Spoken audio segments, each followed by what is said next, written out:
Sauter est l'une des actions motrices les plus présentes dans le sport. En sport collectif, sport de raquette ou sport athlétique, le saut est un véritable facteur de performance. Avant même de discuter de comment améliorer cette capacité, il convient de connaître les différents types de sauts. On voit ça aujourd'hui, bienvenue dans Prépa Performance.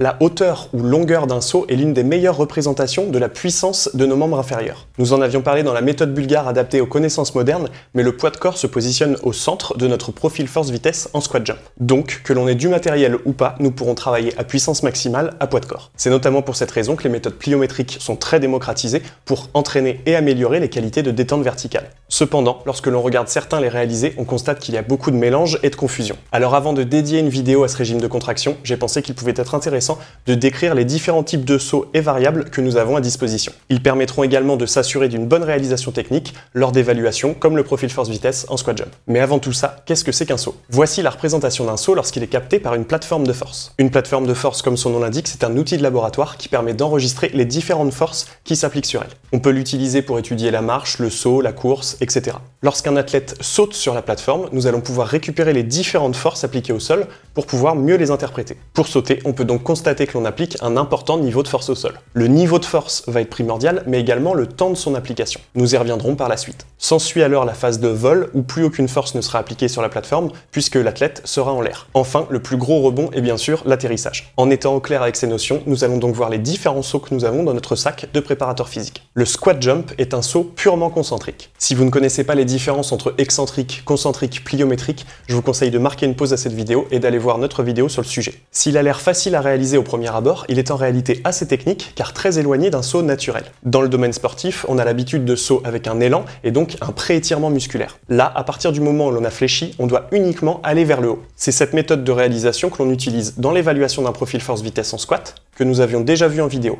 L'entraîneur, s'il a besoin de ce saut pour une évaluation ou un travail, devra donc bien veiller à ce que l'athlète n'effectue pas un contre-mouvement en baissant légèrement son bassin au moment de la poussée. Ça entraînerait un pré-étirement musculaire. C'est évidemment beaucoup plus simple à percevoir sur une plateforme de force, car on peut constater que le pré-étirement va générer une diminution de force au sol. Comparativement, un squat jump bien réalisé n'a pas de diminution de force au sol avant la phase concentrique. Si ce facteur n'est pas contrôlé, il peut notamment fausser les comparaisons que nous pourrions faire entre différents types de sauts. Nous allons y revenir. Une fois bien intégré, ce saut est un bon outil pour travailler l'explosivité musculaire. En effet, nous partons d'une vitesse nulle et devons générer le taux de montée en force le plus rapide possible pour sauter haut. Encore une fois, de façon graphique, ce taux sera représenté par la pente de montée en force. Plus la pente est importante et plus l'on est explosif. D'autre part, il témoigne également de la capacité à continuer à générer de la force malgré une augmentation de la vitesse de mouvement. D'après Bosco, on a d'ailleurs le temps de ne générer que 30 à 40% de sa force maximale durant un squat jump, le mouvement étant trop rapide pour nous permettre de développer plus de force. Nous aurons donc la possibilité de lester ce saut pour ralentir le mouvement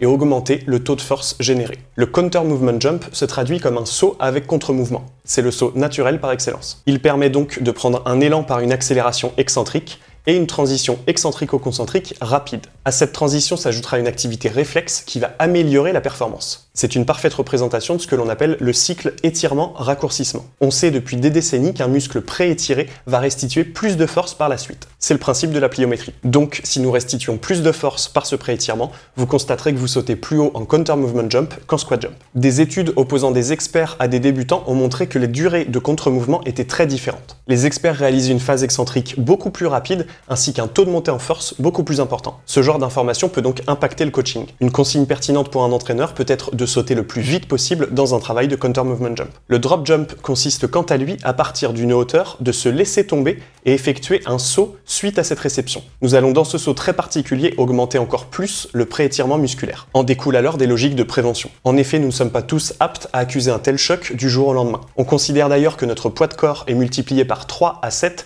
en fonction de la hauteur et de l'angle du genou. Certains auteurs conseillent alors de rester en dessous de 20% de plus que la performance réalisée en détente verticale. Si par exemple je saute 50 cm en counter movement jump, je ne dépasserai pas 60 cm en drop jump. Attention cependant, ce qui est vrai avec des athlètes entraînés ne l'est pas forcément avec des athlètes loisirs ou des jeunes. Une étude a montré que pour des personnes non entraînées, une hauteur de 12 cm était plus pertinente que des hauteurs plus importantes. Il s'agira toujours évidemment d'individualiser le travail aux capacités de vos athlètes. Ça permettra à la fois d'optimiser la réponse d'entraînement, mais également de prévenir les risques de blessures. Nous verrons par la suite comment individualiser ce travail. Ce qui est très intéressant, c'est que notre corps va connaître une limite de hauteur initiale. En effet, si l'on a dit précédemment que plus l'étirement est important et plus la force restituée va l'être, la logique de protection de notre corps va enrayer ce mécanisme. Passé une certaine limite, notre corps va utiliser son énergie élastique au profit de la santé du système et plus de la performance. C'est notamment cette qualité qu'utilisent les pratiquants de parcours pour se réceptionner de sauts extrêmement hauts. Le step-up est une forme de saut intéressante car il va favoriser l'effort concentrique sur une jambe tout en diminuant l'impact de la réception. Il consiste à partir avec une jambe surélevée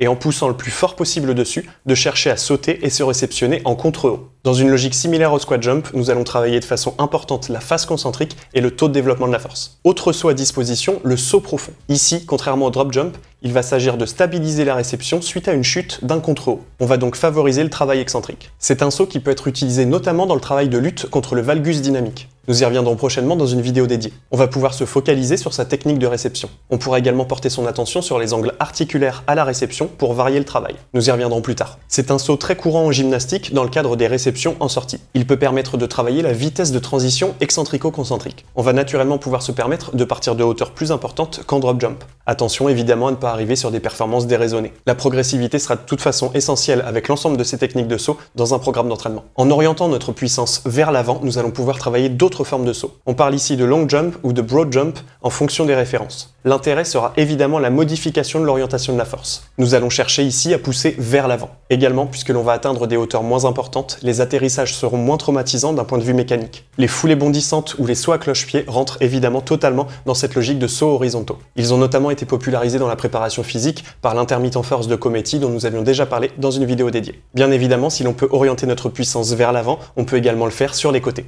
Les sauts latéraux sont donc également un outil très pertinent en préparation physique, notamment pour les sports à 1 contre 1, le handball, le basket, etc. De ce fait, on activera beaucoup plus les adducteurs, abducteurs et rotateurs. Ils peuvent également permettre de travailler les changements de direction à vitesse élevée. Nous avons donc un large panel de sauts à disposition. Mais nous avons également d'autres variables qui peuvent permettre de modifier ces sauts. Le travail unipodal permet bien évidemment d'augmenter le niveau de force nécessaire à la poussée. Mais il peut aussi, à hauteur égale, augmenter le niveau de réception en drop jump. Qui plus est, il se rapprochera plus d'un appui unipodal de course. Ce peut donc être une bonne méthode d'adaptation ou de complexification. La variété des surfaces peut également permettre de modifier les paramètres d'un saut. On le perçoit déjà quand on passe d'un gymnase à une pelouse ou encore à une piste d'athlétisme. Mais d'autres possibilités comme le sable, le trampoline peuvent permettre de varier la réaction des appuis pour modifier le travail musculaire et tendineux. Il s'agira toujours de réfléchir à ce que va engendrer cette surface sur les différentes phases de notre saut. Dans cette même logique, le fait de travailler pieds nus va totalement modifier les stratégies biomécaniques de nos athlètes. Lorsque je suis en chaussures, j'ai tendance à ne pas faire attention à mes réceptions parce que la première surface qui va accuser le coup sera celle de mes semelles. Lorsque je passe pieds nus, je vais tout de suite faire beaucoup plus attention à ma position de pied, mon angle de cheville, de genou, etc.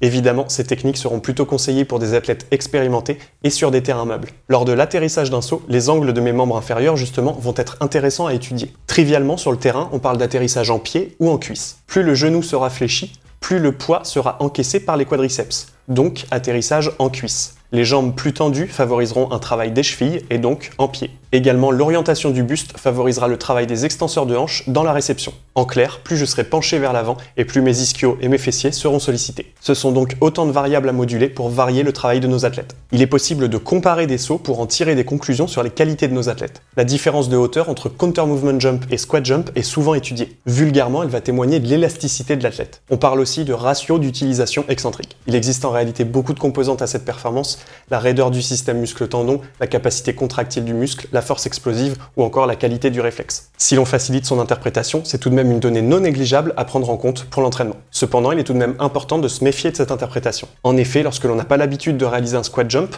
qui n'est pas évident techniquement, la performance peut être faussée. Il sera essentiel d'être bien familiarisé avec cette technique de saut particulière pour des résultats exploitables. Donc, c'est le genre d'évaluation que l'on ne fera pas la première semaine d'entraînement après la trêve. Également, les travaux de Bosco ont rapidement mis en avant que l'activation musculaire n'est pas équivalente en squat jump et en counter movement jump. Le squat jump va générer une plus importante activation nerveuse. Au contraire, le counter movement jump va permettre de générer plus de puissance musculaire. Nous avons donc deux outils bien distincts pour l'entraînement des qualités physiques. Il est possible d'individualiser les hauteurs de saut. En effet, étonnamment, on a le réflexe d'individualiser les charges en musculation à partir du 1RM, mais de donner en pliométrie la même charge pour tout le monde. Il existe pourtant des outils assez simples d'utilisation pour adapter le contenu. Tout d'abord, évidemment, vous pouvez évaluer votre performance ou celle de vos athlètes via l'application MyJump. Si nous l'avions utilisé pour réaliser un profil force-vitesse, vous pouvez également simplement l'utiliser pour mesurer une hauteur de saut en squat jump, counter movement jump ou drop jump. En drop jump, justement, il est possible de calculer un ratio de qualité de notre saut. En divisant la performance par le temps de contact au sol, nous allons obtenir ce que l'on appelle l'indice de force réactive. Si l'on calcule cet indice à différentes hauteurs de départ, nous pourrons savoir quelle hauteur sera la plus pertinente pour notre athlète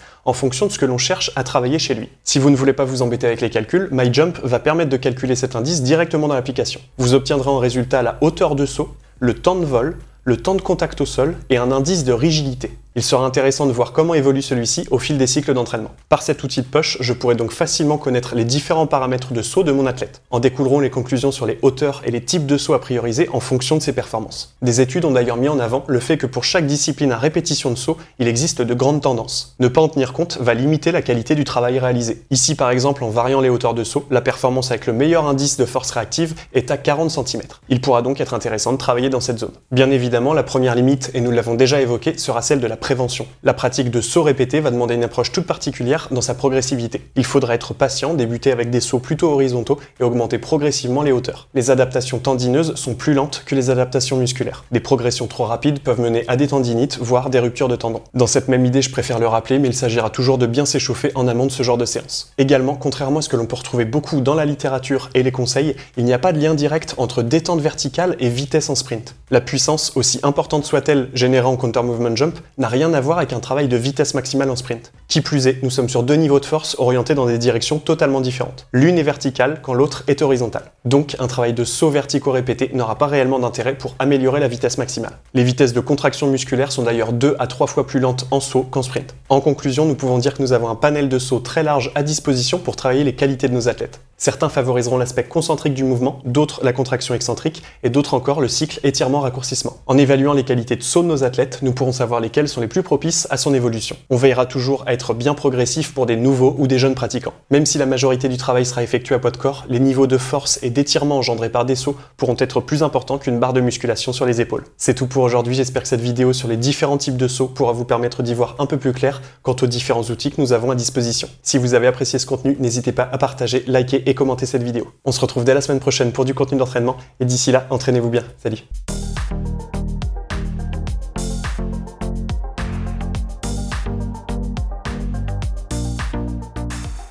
La progressivité sera toute...